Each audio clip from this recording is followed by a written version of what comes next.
Salam qadirli qarindoshlar, qanday ahvolinglar? Bugun biz darsimizning davomi, ya'ni olamning yaratilishi darsimizning davomi 17 bobni ko'rib o'tmoqchi. Avval biz olamning yaratilishi 17 bobni bir qatam o'qib chiqaylik. Olamning yaratilishi 17 bob.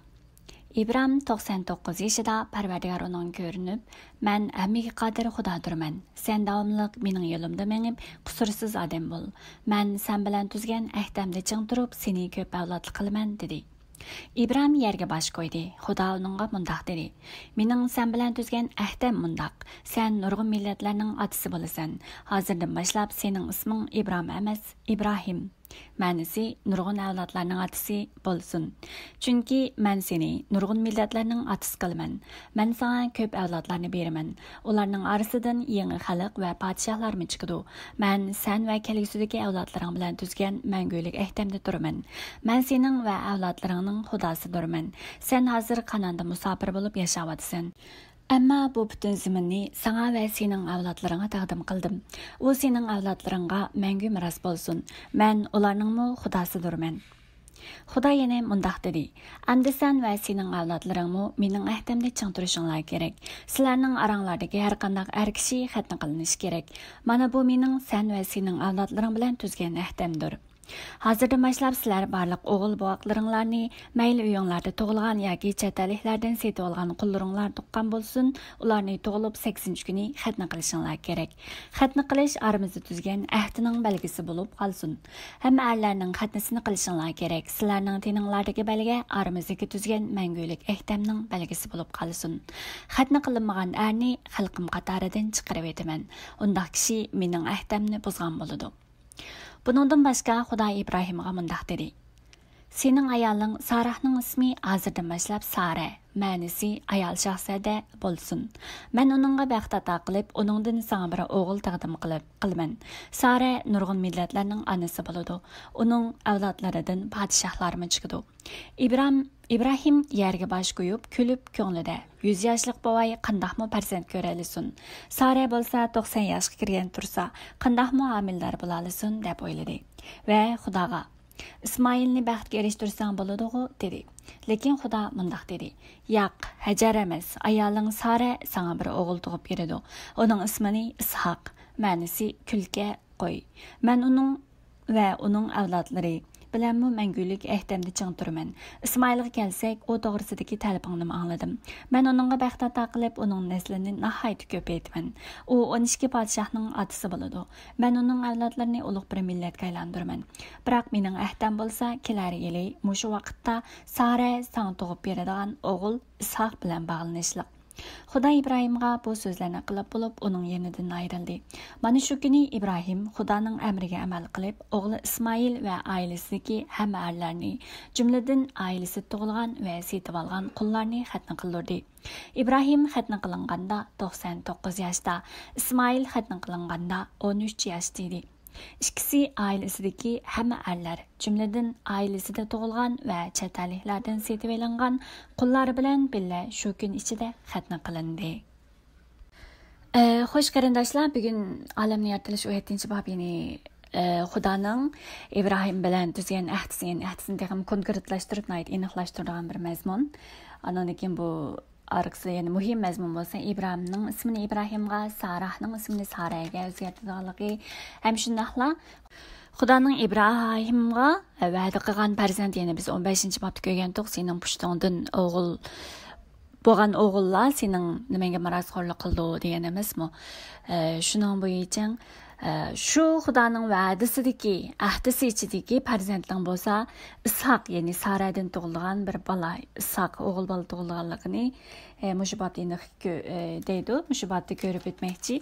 Yana biz qaraydigan bo'lsak, 17 bob birinchi oyatda, ya'ni İbrahim 99 yoshida dedi, ya'ni bu orqali biz qaraydigan bo'lsak, Sara oldingi bobda, ya'ni 16 bobda Sara Dediki Hajarni İbrahim'e kichik xotinlikni berib, ya'ni avlod ko'rish bir prinsipi bo'yicha, ya'ni Xudoning va'dasi bo'yicha, ya'ni Sara o'zining tug'olmaydiganligini, shu kamchiligini ko'rib turib, shu kamchiligini yepish uchun dedigini İbrahim'e berib, kichik xotinlikni berib, u orqali bir farzandga ega bo'lmoqchi bo'lish xiyoli bilan bergan shunday bir mazmunlarni ko'rib o'tgandik. Mana shuningdan, ya'ni shuningdan keyin Hajar bo'lsa aksiya omillar bo'lgandan keyin xo'jayinini ko'zga ilmay turib takabburlashib beshamlik bo'lgan va shundan keyin Sara bilan Hajar o'rtasidagi jangi jidallar ichida ya'ni 13 yilning o'tib ketganligini biz ko'ra olamiz. Ya'ni İbrahim 99 yoshida, ya'ni chunki İsmail İbrahim 86 yoshida dunyoga kelgan emasmi? Şunun bilan 86 yoshida İsmail tug'ildi. Sara nima Hajarni bir qatim yomonlab chiqib ketgan bo'ldi, yana qaytib kelgan bo'ldi degan ish qilib, shundaq Sara bilan Hajar o'rtasidagi jangi jidallar bilan 16 yil o'tgan. Shu 13 yil o'tgandan keyin Xudo İbrahimga oxiri 99 yoshida qayta ko'rinib, uningga ya'ni so'z qilgandagi mazmuni bugungi 17-bobning mazmuni. Ya'ni ko'rgan bo'lsak, Xudo eng dastlabda nima deydi desa, sen davomliq mening yo'limda mengib, qusursiz odam bo'l deydi. Ya'ni mening yo'limda mang. Ya'ni Xudoning yo'lida mengish, qusursiz odam bo'lish deganda biz oldingi boblarda aytdik, men qusursiz nettamishadi. Nuh payg'ambarnikida, ya'ni birdan-bir qusursiz, nuqsonsiz, durust odam edi degan vaqtda biz qusursizni inchiklab ko'rib o'tgan. Undan keyin Nuh payg'ambar, ya'ni Xudoning yo'lida mangan, Xudolar bilan yashaganlarning yashashning ma'nosini nima ekanligini biz Nuh payg'ambar ve Nuh peygamberinin kısmında görüp etken, yani Xudoning iradesi bilen, yani özünün niyet maqsadini, yani Xudoning niyet maqsadi bilen, Xudoning iradesi bilen, yani özünün niyet maqsadini isloh qilib, Xudoning iradesi bilen, Xudoning chaqiriqi bilen, şu Xudoning nima chaqirgan bo'lsa, qanday yo'l yetaklagan bo'lsa, shu yo'lda Xudo bilan birlashishni biz ko'rib o'tgandik. Shuningga o'xshash Xudo bu yerda, ya'ni İbrahimga, ya'ni shunday Sara, ya'ni Hajar bilan bo'lgan munosabatlar, Müşten jangi jidallardan keyin İbrahimga Xudo qayta ko'rinib, qusursiz odam bo'lib, davomli Xudoning yo'lida mingish haqida bir ogohlantirib turib, anan keyin o'zining ahdisini, ya'ni ahdisi ching turib, Xudoning bo'lsa o'zining ahdisi ching turib, shu ahdisini amalga oshirganligi haqida oldingi ahdlarni texnik konkretlashtirib, Xudo o'zining ahdisini so'zlaydi. Hamda bu ahdining eng chong nimasi nima desa, ya'ni İbrahimni o'zining yani İbrahimni chaqiriq bo'lsa, yani ismini, yani nurg'un millatlarning otasi qilish uchun ismini İbrahimga o'zgartirmasmi Xudo? Yani chunki men seni nurg'un millatlarning otasi qilman deb 17-bob 5-oyatda ismini İbrahimga o'zgartirishga maqsadining İbrahimni Xudo bo'lsa nurg'un millatlarning otasi qilish ekanligini bu yerda ta'kidlab o'tdi.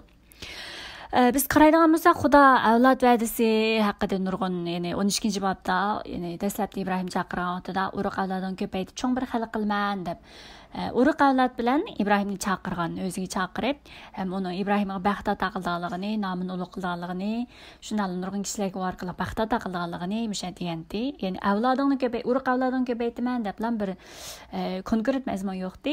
Undan keyin 13-bob kelgan vaqtida sening avlodlaring hadis hisobsiz ko'paytib, ya'ni qumdek sanoqsiz qilman deb turib, ya'ni biroz konkretlash, ya'ni biroz o'xshatishlar orqali, ya'ni biroz qanday ko'paytirganligini yana bir qatim ta'kidlagan. Undan keyin 15-bobda bo'lsa, ya'ni shu yulduzlardek son sanoqsiz qilman deb turib, hatto bu shunday yulduzdek son sanoqsiz qilgan avlodining bo'lsa, bular o'z İbrahimning o'zing pushtidan bildigan o'g'il orqali bilganligini yana 15-bobda biroz degan. Shu orqali bular İbrahim bilan Sara shu o'g'il teshnalik ichida Hajarni kichik xotinlik qilib İsmailni topgan emasmi?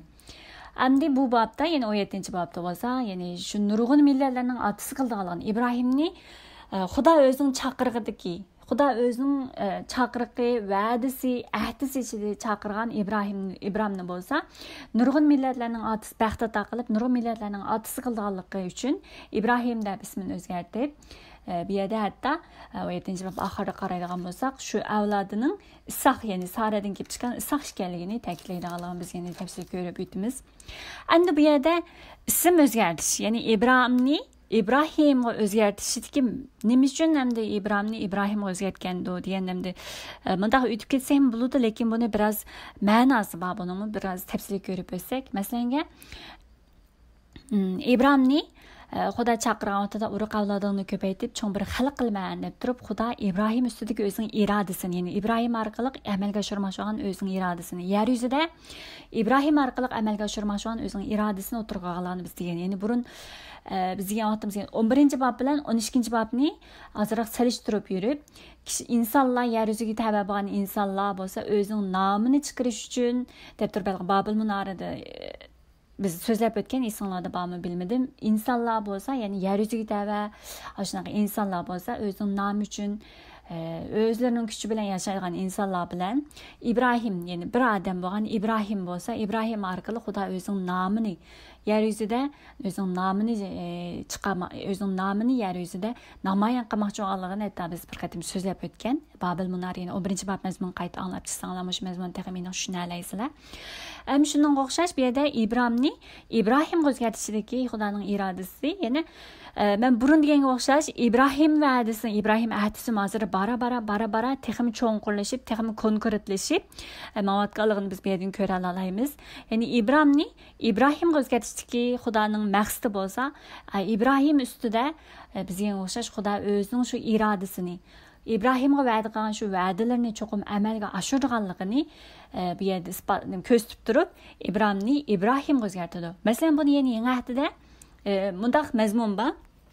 Hazrat İsa Simon Petrosni shogirdlik chaqirdi, ya'ni Simonni chaqirgan vaqtida Hazrat İsa uning ya'ni sening isming bundan keyin ya'ni Petros, ya'ni Kefas bo'lsin, Kefas deb atalsin deb Yohanna bayon qilgan 1-bob 42-oyat qarasanglar, Simon Yohanna o'g'li Simon, sening isming bundan keyin Kefas bo'lsin deb turib o'zgartganligini, ya'ni liqini biz ko'ra olamiz. Ya'ni Petrosning shu vaqtda nima uchun ya'ni Matta bayon qilgan xo'sh xabar 16-bob 18-oyatda yana shu vaqtda meni Petrosga, ya'ni Hazrat İsa mana dedi, shuni aytayki, sen bo'lsang Petros, men jamoatchiligimni bu tosh ustiga kurman, uning ustidan o'limning kuchi g'olib kelolmaydi deb turib Petrosni chaqirib, hatto Petros ismini Kefasga o'zgartirib Hazrat İsa, ya'ni bu arliq bada dastlabda bo'lsa, ya'ni Petrosning ismini o'zgartgan vaqtida dastlab chaqirgan vaqtida, lekin mana oxirida bo'lsa, ya'ni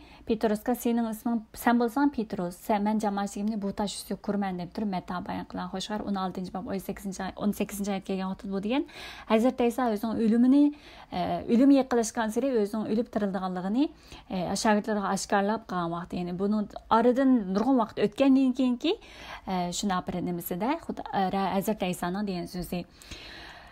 Shu orqali, ya'ni Petros orqali emas, bu yerda Petros nima uchun bu yerda Petros ustiga, ya'ni Petrosning ma'nosini biz dedik Kefas degan aramicha, ya'ni aramcha til, ya'ni aramcha ma'nosi, ya'ni aramcha til bo'lgan Kefas, ya'ni Petrosning ismini aramcha Kefas deb atadi. Bu aramcha Kefas deganning ma'nosi tosh, Qur'on tosh degan ma'noda bor.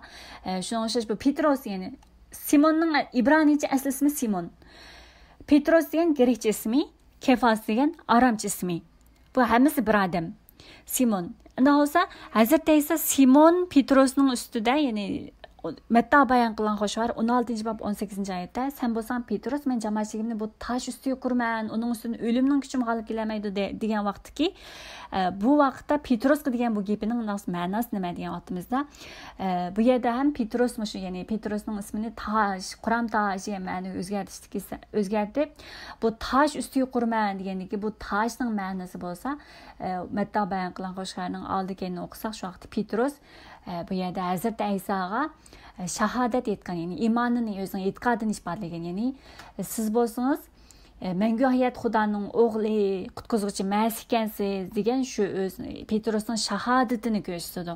Shunga o'xshash bu yerda Hazrat İsa'ni ko'rsatmoqchi bo'lgani, ana shundoq Hazrat İsa'ni mangu hayot Xudoning o'g'li, qutqizuvchi Masih deb e'tirof qilganlar o'shundaq ishonch, o'shundaq shahodat ustiga Xudoning jamoatchiligini qurganligini Hazrat İsa bishorat qilib turib, bu yerda Petrosning ismini, ya'ni Simonning ismini bu yerda Petros, ya'ni Kefas deb o'zgartishimi, ya'ni Hazrat İsa'ning, ya'ni Xudoning qilmoqchi bo'lgan irodasi, amalga oshirmoqchi bo'lgan plani, bishoratlarini shunday ismlarni o'zgartirish va o'zining orqali shunday o'zining irodasini, planini ham shunday u inson ustidagi Xudoning u insonning hayot ustidagi Xudoning chaqiriqini, planini o shunaqa amalga oshirmoqchi bo'lganlarini shunaqa ma'nolar orqali ba'zanda o'z ichiga oladi.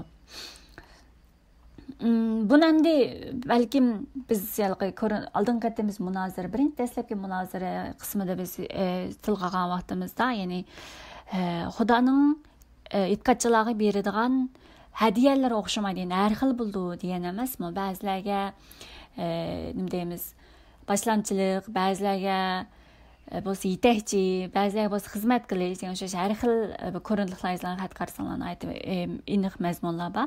Shuning uchun har xil hadiyalarni taqildi dedi emasmi?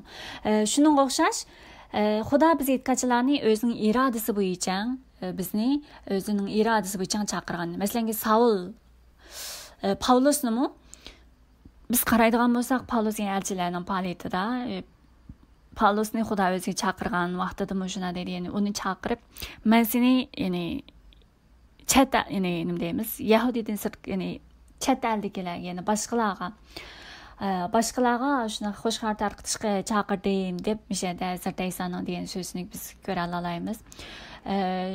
Shuningga o'xshash har birimizni Xudo o'ziga chaqirgan vaqtida har birimizning ustiga Xudoning bergan irodasi ham hadiyasi o'xshamaydi. Ya'ni har birimizning hayoti ustida Xudoning o'zining amalga oshirmoqchi bo'lgan plani, irodasi ham bor. Hem shunga shu irodasi, shu plani bo'yicha hammamiz har bir qarindoshlarning har biriga bergan hadiyalari ham o'xshamaydi. Shunga o'xshash biz ham Xudoning so'zi orqali, Xudo bilan kunda duoda, Xudoning so'zlari bilan mesela uçuruşup, Xudoning so'zlarini o'rganib, kunda Xudoning so'zi bilan o'zimiz uzuq qilish orqali ham biz nima bilan his qila olamiz desak, bara o'zimizning o'sib yetilib, e'tiqodchat o'sib yetilayotgan vaqtlarimizda Xudoning dastlab bizni chaqirgan va'dalarining bara shunday konkretlashib, bizning ustimizda qanday amalga oshayotganligini biz ham ko'ra olamiz. Shuning uchun biz har bir e'tiqodchi qarindoshlarning shunday Xudoning oldida Xudoning sizlarga bergan salohiyatini anqira olishinglarni umid qilaman. Ya'ni Xudo sizlarni nemishga chaqirdi, sizlarning hayotinglar ustida Xudoning amalga oshirmoqchi bo'lgan irodasi, plani nimadir? Xudo sizlarni qanday ishlatmoqchi, sizlar orqali qanday ishlarni qilmoqchi degan o'xshash nurg'un narsalar bor. Ba'zilarga bo'lsa xushxabar taqtish hadiyalarni, ya'ni xushxabar taqtishda shuna bir talantlarni beradi hadiya qilib. Ba'zilarga bo'lsa muqaddas kitobni tushuntirish haqida talant hadiyalarni beradi. Ba'zilarning ustida bo'lsa deymiz, madiya naqshlari, madiya o'qish jihatlariga talantlarni beradi degan o'xshash. Va yana ba'zilarga bo'lsa texnik ko'ngil bo'lib boshqalarning e'tiqodida yetaklash uchun har bir odam aldirash demasdan boshqalar shuna bir qobiliyatlar borda. Va o'zlari boshqa e'tiqodchilar bilan paranglashib, e'tiqodchilar ahvollarini so'rab, ularning qanday o'sib yetilayotgan aytilgan narsalar bo'layotdi degan o'xshash. Shuna har bir odam bilan munosabatni bog'lab turib, nihoyatda yaxshi munosabatlar bilan inoqit baxtlarda har bir demoqchi o'g'lim nima desa, har birimizda Xudo o'zining irodasi bo'yicha har birimizga bergan shunaqa e'tiqod jihatiga hadiyalari, Xudoning o'zining irodasi bor degandek. Shunga o'xshash, chunki biz hammamiz e'tiqodchilar bir bo'lib, Hazrat Isoning bir tinini shakllantirmoq. Bu tan, ya'ni tan nurg'unlagan a'zolardan tarkib topganiga o'xshash, har qanday nurg'unlagan a'zolarning roli o'xshamaydi degan o'xshash, har bir e'tiqodchilarning chaqirilgandagi, Xudoning chaqirgandagi salohiyatini, chaqiriqi, irodasi o'xshamaydi degandek. Har birimiz bir tanni shakllantiramiz, lekin har birimizning roli o'xshamaydi degandek. Shuning uchun biz o'zimizni Xudoning oldida bizni chaqiriqni, bizni qanday chaqirdi, bizning ustimizda nimalarni amalga oshirmoqchi deganlarni, ham bizning ustimizda qanday ishlarni amalga oshiryapti, bizga bergan va'dalarni qanday amalga oshiryapti, mushlar haqida doim o'ylab, Xudoning oldida Xudoning va'dasini, irodasini bizning hayotimizga, shu irodasi bilan va'dasini ching tutib, hayotimizda shu va'dasiga qarab mangan vaqtimizda hayotimiz teyligah yollardan, teyilib ketishlardan, dunyoning har xil ozdirishlari, sinoqlardan sinilib, yiqilib qolishlardan saqlaydigani dal Xudoning bizga bergan va'dasi. Yani biz hayotimizning langiri, roli, yani shu Xudoning ahdisi, va'dasi degan o'xshash. Shunga o'xshash endi Xudo İbrahimning hayoti va İbrahim orqali amalga oshirmoqchi bo'lgani bo'lsa, ya'ni shundaq Xudo o'zining xalqi, ya'ni o'ziga mansub xalqlarni ya'ni İbrahimdan İbrahim va İbrahim bilan tuzgan ahdisi, va'da xalqlar orqali, va'da farzandlar orqali shunday keltirib chiqarmoqchi bo'lganligini biz ham ko'ra olamiz. Buni ya'ni davomli o'rgangan vaqtimizda bularning qanday amalga oshmaganligini biz yana inchiqlik bilan texnik ko'rib o'tamiz. Yana bir narsani deb qo'yay dedim, ya'ni Mənci sizlərə bu uçur lazım buldu dedim. Yani Petros dedik. Petros'un sözü çıktı. Petros, yani senin üstünde ben bu cemaatçiliğimni kurmayan sen yani Metta bayan kılgan hoş haber 16. bab 18. ayet. Şunu aytay ki sen bolsan Petros, ben cemaatçiliğimni bu taş üstü kurman. Onun üstüden ölümnün gücümü galip gelerleydi diyen bu muşu söz arqılıq yani bir kelip çıkan bir nim ba desek yani Katolik ba çirkavlar hazır Katolik cemaati. Katolik cemaati dal muşu ayetni xata izohlash orqali paydo bo'lgan jamoatchilik desak bo'ladi. Ya'ni Petros sening ustingga bu jamoatni qurman degan bu narsani hozirgi Rim papasi nima deydi buni? Shularning muntazam ishindigi nima desa, Petros qurgan jamoatchilik deb turib, endi Rimda bosh qurilgan jamoat, shu jamoat bo'lsa haqiqiy Xudoning markaziy jamoati deb turib, ya'ni bu katolik jamoat, ya'ni katolik e'tiqodchilarning e'tiqodidagi bir nima shu. Andan keyin mushuni xato izohlab turib, ya'ni buni Petros degan gapni mushu odamga markaziy, odamga qartib olganda, ya'ni mushu Petrosga qartib olgan. Asli bu yerdagi haqiqiy ma'no bo'lsa, Petrosning iymon shahodati, ya'ni iymon etgan Hazrat Aysoni Xudoning mangu hayot o'g'li, qutqizuvchi Masih degan shahodatini bishorat qilib Hazrat Ayso shu ma'noda degan, lekin katolik e'tiqodchilari bo'lsa, buni Petros, ya'ni Petros orqali qurgan jamoat, ya'ni jamoatning barliq hukmi Petrosning qo'lida, jamoatning barliq narsa Petrosning qo'lida deb turib, Petrosdan hozirga qadar Rim papasi, hozirgi papaning ismi kimdi? Yohanmi? Shu papa qanchinchi avlod, Petrosning qanchinchi avlod yetkazuvchisi deb turib, aslida shunday nimlar bor. Shuning uchun balkim chunki Uyg'ur e'tiqodchilarning qanaqligini bilmayman, lekin Uyg'urlarning orasida mushunaqalqi xristian, katolik, cherkov deganlarning hammasini bir tayoqda haydab aralashtirib turib hukm qilib baholab qilgan ishlar biroz eg'irroq. Shunga men buni chiqqan vaqtida bir qatim deb qo'yay dedim. Agar lekin bularning bir tarixini keyin bir vaqt fursat bo'lsa biz bir tarix haqida biroz to'xtalsak yaxshi aslida. Shu mushlar mazmunlarni texnik inchiqlik bilan qilsak bo'ladi. Agar bular qiziqadiganlar bo'lsa, endi ayrim munozara betimizga savol javoblarga yozib qo'ysanglar, vaqt chiqqanlarda azozdan so'zlab o'tsak bo'ldi, vaqt bo'lmas uchun. Shuni bir qatim deb o'tay dedim. Okey, undaq bo'lsa, ikkinchi mazmun bo'lsa, ahdining belgisi xatni qilish. Ya'ni 17-bobdagi ikkinchi cho'ng mazmun bo'lsa, bayam dedik, ahdin deb turib Ibrohimning ismini Ibrohimga aylantirgan, o'zgartgan emasmi Xudo? Endi Ibrohimga yana bo'lsa, ya'ni İbrahimga, yani sen ve senin avlatlarınma benim ahdim çın turuşunlar gerek deb turib, yani şunu ahdida çın turuş üçün arasındaki her qanday er kişinin tug'ilib 8 günü xatni qilinishi kerakligini, yani şu xatning bo'lsa, şu Xudoning İbrahim bilan tuzgan ahdining xalqi, ahdi avlodlar ekanligining belgisi sifatida xatni qildiganligini bu yerda degan. Agar xatni qilinmasa, Xudo o'zining xalqi qatoridan chiqarib yetadiganligini, Xudoning xalqi emas, balki Xudoning xalqi emas, balki yer yuziga tava bo'lgan. Bizda bosh degandik, ya'ni adam ayolning avlodlari bilan shayton, ya'ni yer yuzini ilonning avlodlari deb ikki avlod bo'lingan emasmi? Ayolning avlodlari bo'lsa, ya'ni Xudoga tava, Xudoga e'tiqod qilgan avlodlar deb turib. Ilonning avlodlari bo'lsa, yer yuziga tava, Xudoni tunimaydiganlar deb turib. Endi keyin bo'lsa, hozir bu Ibrohim orqali, ya'ni Ibrohim Xudoga e'tiqod qilgan, Xudoning xalqi emasmi? Ham shunalar Ibrohim va uning o'xshash Xudoning mushuna ahdi xalqlari sifatida shu salohiyatga ega bo'lganlar xatni qilinishi orqali o'zining Xudoga mansub bir xalq ekanligini belgilaydigan, ya'ni isbotlaydiganligining belgisi sifatida xatni ekanligini bu yerda da'vat etdi. Endi bu yerda biz endi ahdining bu yerda İbrahim bilan tuzgan ahdning belgisi sifatida biz xatning kelib chiqish manbasini ko'rdik. Ya'ni xatning bu vaqtlardagi ma'nosini ko'rib chiqdik. Ona bo'lsa ahdining belgisi xatna bo'lgan bo'lsa, ona biz hozir yangi ahdining xalqlari, ya'ni yangi ahdining avlodlari bo'lgan bizning Xudoga mansub ekanligimizning belgisi undaq bo'lsa nimidir? Bunun üstüde oylap bakınanlar bağımıdır. Yani yeni ahdining xalqlari bo'lgan bizning Xudo bilan bo'lgan, yani yeni ahdi, yani İsa Masih orqali yeni ahdining xalqlari bo'ldi emasmi? Ondan so'ng bizning Xudoga tava, Xudoning xalq ekanligimizning belgisi nimadir? Bu ahlar üstüde biz ko'rgan, yani tafsil ko'rib o'tishimizga to'g'ri keladi. Xatning to'g'risida, yani xatning ma'nosi to'g'risida, yani nima uchun xatni belgi qilib berganligi to'g'risida ham ko'natida nurg'un mazmunlar bor. Xatni faqatlan bir jismoniy, yani fiziologik, yani fizikalik deymizmi? Fiziologik, yani badandagi badanning kesilishi bo'lmasin, balki bu xatni bo'lsa biz qonun sharhi 10-bob 16-oyat qaraydigan bo'lsak, shunga ko'nglinglarni xatnilik qilinglar, bo'yninglarni yana qattiq qilmanglar. Yani bu degani ko'nglinglarni xatni qilinglar, bo'yninglarni qattiq qilmanglar degan gap.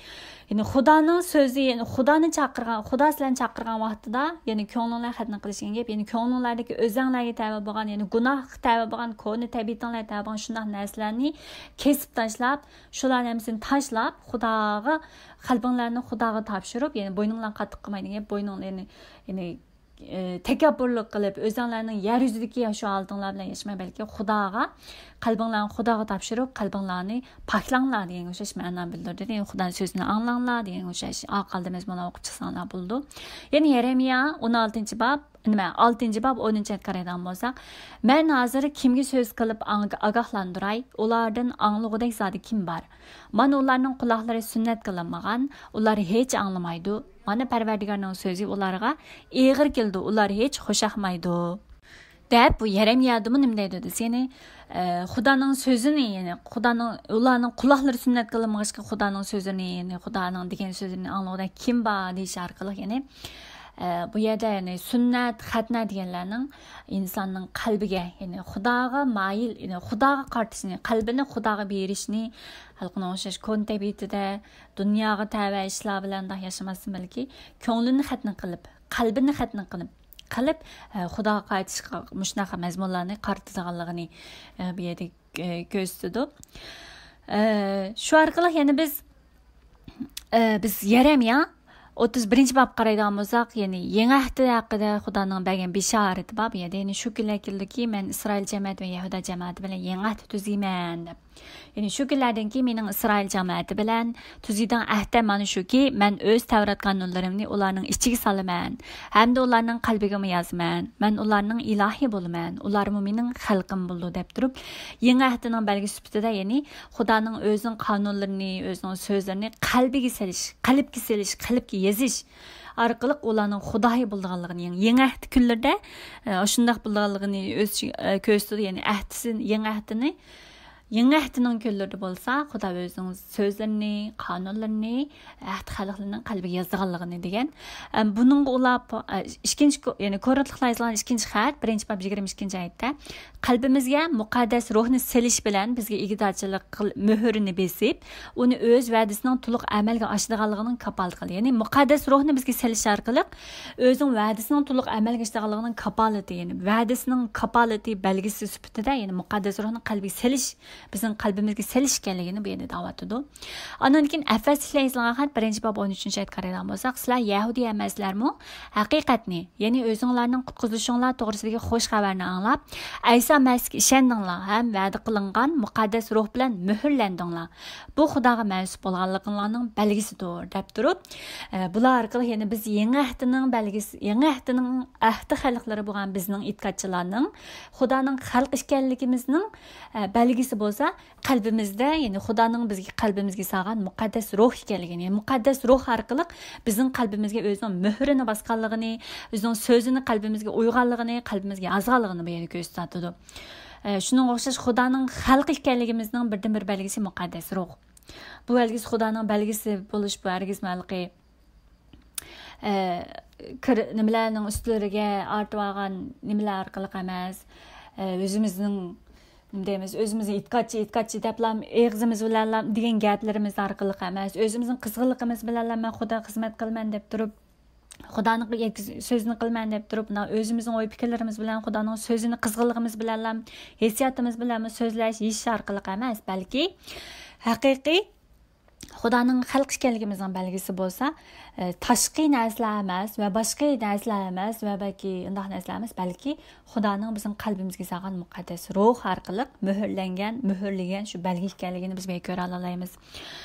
Shuning uchun muqaddas ruh, qalbida muqaddas ruh bor bo'lgan kishi, muqaddas ruhning yetakchiligida yashayotgan kishilar, muqaddas ruhning yetakchiligida Xudoning so'zi bilan o'sib yetilayotganlar, nimaning Xudodan kelgan, nimaning Xudoning ruhdan kelmagan, nimaning hayotida Xudoning muqaddas ruh orqali yetaklagan yo'lning ekanligi, nimaning Xudo yetaklagan yo'l emasligini farqlantira oladi, ham shuni anqira oladi degan o'xshash.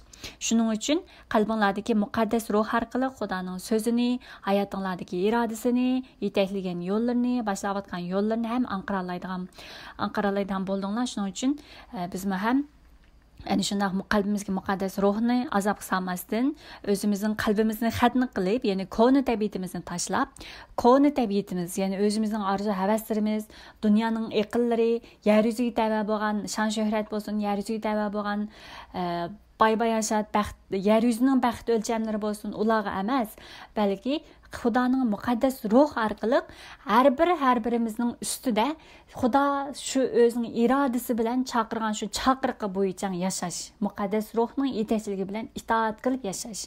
Ya'ni bizning qilganimiz birdan-bir narsa, bizning qila oladiganimiz birdan-biri shu itoat qilish, muqaddas ruhning yetaklishiga, muqaddas ruhning anqiratishiga itoat qilishdir. Ekanligini biz bu yerda qisqa yig'inchoqlab o'tsak, ana qisqasi yangi haftaning xalqlari bo'lgan bizning Xudoning xalq ekanligimizning belgisi muqaddas ruh. Ana shunday qalbida muqaddas ruh bo'lmagan, ya'ni Xudo bilan yarashmagan, Hazrat Isoni o'zining Rabbi qilmagan, qutquzuvchisi qilmagan va Xudoning hadiyasi bo'lgan muqaddas ruhga erishamaganlar bo'lsa, ham Ibrohimga degan o'xshash, ya'ni sunnat qilinmaganlarni, xatna qilinmaganlarni xalq qatoridan chiqarib etadiganligi bo'yicha, ya'ni Xudoning xalqi sirtida ekanligini biz ham bu yerda ko'ra olamiz. Endi bu belgi deb ketdik. Belgining qanday roli bor degan vaqtimizda bu belgimi vahiylar qismini qarasak biroz konkretroq so'zlandi. Ya'ni vahiylarda yer yuzida insonlarni deviga, maxluqlarga o'shaga tava qilib turib, vahiylarni sizlar o'yin paqtinglarni bilmadim. Vahiylan qismi azroq, vahiylan tushunish azroq tez. Vahiylarda, ya'ni Xudoning eng oxirgi so'roq vaqtlarida ki vaqalar, ya'ni so'roq oxiratga oid, oxiratga yaqin vaqtlarda yuz bergan ishlarga oid mazmunlar. Ya'ni vahiylar, 7-bob 3-oyat qaraydigan bo'lsak, biz Xudoning xizmatkorlarining peshonasiga muhr bosqichi quruqliq dengiz va dal-daraxtlarni buzib tashlamanglar deb turib, ya'ni Xudoning so'roq boshlanadigan vaqtida, ya'ni Xudoning xalq qatoridagilarning peshonasiga farishtalar kelib muhr bosib, Xudo shu muhr bosganlarni bo'lsa, har qanday ofatlar bo'lsin, har qanday nimalar bo'lsin, ular ziyon zahmat yetkazmaydiganligini bildirish uchun bu yerga peshonasiga muhr bosqichi deb turib, belgi sifatida peshonasiga muhr degan mazmunni oldi. Ondan keyin vahiylar 9-bob 4-oyatda yana shu bu yerda chekatkilarmi uchun ofat, ya'ni yer yuziga Xudoning hukm sifatida, so'riq sifatida tushirgan ofatning bir turi. Shu vaqtda yana Xudoning muhri bo'lmagan, ya'ni peshonasiga Xudoning muhri besilmagan insonlarga ziyon yetkazishga buyurgan. Shu vaqtda ofat bo'lsa, ana shunda Xudoning muhri, Xudoning xalqi ustiga tushmagan, ya'ni Xudoning muhri besilmagan insonlarga, ya'ni Xudoning xalqi qatorida bo'lmagan insonlarga ziyon yetkazganligini yana bu yerda deb aytadi. Andan keyin shu vahiylarda yana diva dedik-ku, yer yuziga, ya'ni shaytonga vakillik qilgan, yer yuziga tava bo'lgan shu divimi ham yer yuzidagi har qanday shunday nimalarmi ham insonlarga, ya'ni insonlarni zo'lab, ularning peshonasiga, ya'ni yer yuziga tavalligi, shaytonga tava ekanligi uchun belgi urganligini ham bu yerda deb aytadi. Ya'ni nima demoqchi desam, yer yuzida biz burundan so'zlab o'tgan o'xshash ayolning avlodlari bo'lgan Xudoga itoat qilganlar bilan yilonning avlodlari bo'lgan shaytonga tava, yer yuziga tava bo'lgan, ya'ni shunaqa insonlar, ikki turli insonlar borligini deb o'tganga o'xshash.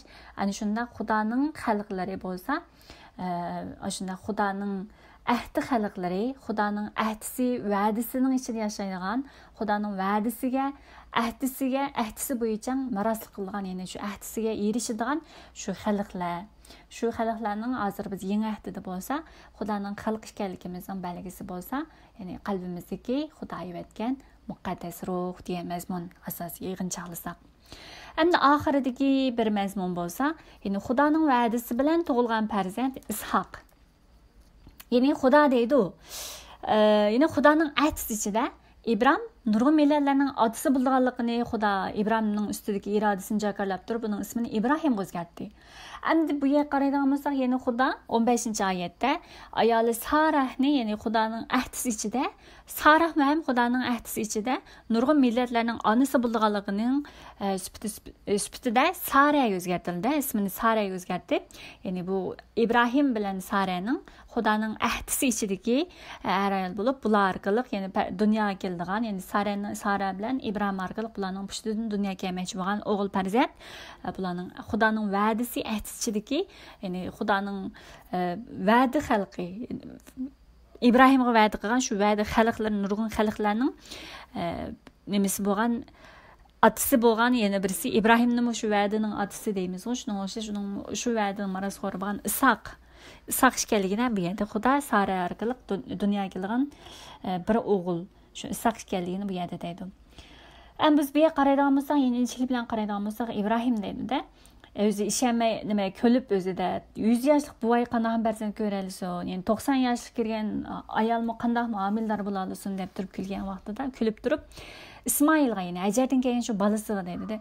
Ana shu Ismoilga bilan baxtida qilsang bo'lmadimi? Biz hozir 100 yosh, 90 yoshdan oshgan buvoy momayla o'tirsak, bizdan yeni farzand kelish bu bir azroq kulkili ish emasmi degan o'xshash ashyoning vaqtida Xudo deydi, noyatli keskin holatda, yo'q, mening sana bergan shu va'dam ayoling Saradan keldigan, ya'ni ayoling Sara sana bir o'g'il farzand ato qildi.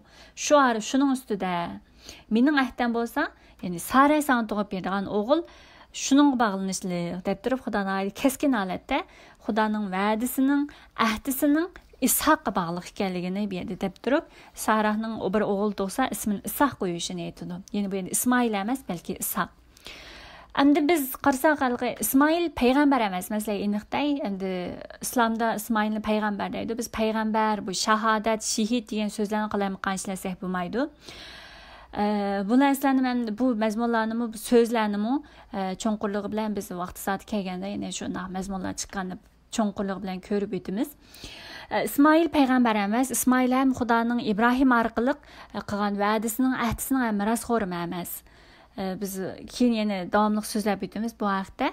Ya'ni Xudoning va'dasi, Xudoning ahdisi Ishoqqa bog'liq. Ya'ni Ishoqni payg'ambar desak bo'ldi, ya'ni İbrahim payg'ambarning o'g'li Ishoq payg'ambar deganga o'xshash. Bu mazmunni sizlar biz aniq bir qatim deb o'tmasak bo'lmaydigan mazmun deganga o'xshash.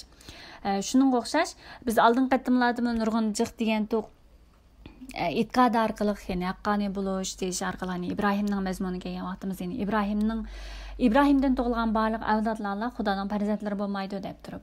Ham shunday İbrahim orqali İbrahimning jismoniy orqali, ya'ni jismoniy jihatdan İbrahimning avlodlari bo'lganlarning hammasi Xudoning farzandlari bo'lmaydi deb turib, barliq Isroillarning ham Xudoning farzand emasligini, faqat e'tiqodi bilan, Xudoga bo'lgan e'tiqodi bilan Xudoga mas'ul bo'lganlarning Xudoning farzandlari, ya'ni İbrahimning ana shu va'dasi ichidagi ahd xalqlari ekanligini biz ham bu yerda, ya'ni rimliklar yozilgan xatni o'qisanglar, oldin qatimlar biz nayt ochiq jihatim deb o'tganligimiz uchun shunday qisqalar deb o'tay.